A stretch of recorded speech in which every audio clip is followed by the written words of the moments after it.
In today's video, I'm going to teach you how to add a lightbox in Wix Studio and enable dev mode for Velo code injection. To get started, open your project in the Wix Studio editor using Chrome. Using Chrome helps make sure the editor runs smoothly and that all of Wix Studio's tools are available as expected. Once your project is loaded, take a moment to confirm you're in the editor view where you can access your design tools and page elements.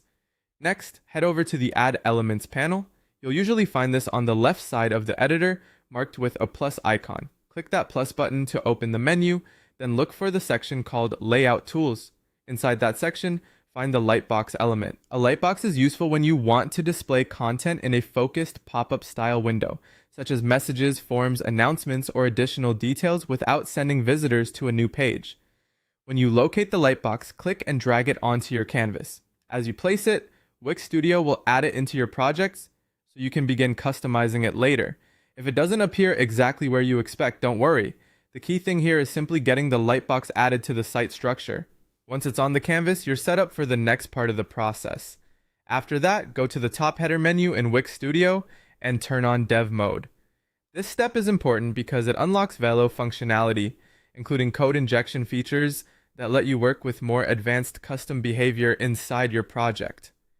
Once dev mode is enabled, the coding interface becomes available, giving you access to the development tools needed for scripting and deeper customization. If you don't immediately see the option, just check the top menu carefully and make sure you're still inside the correct editor workspace.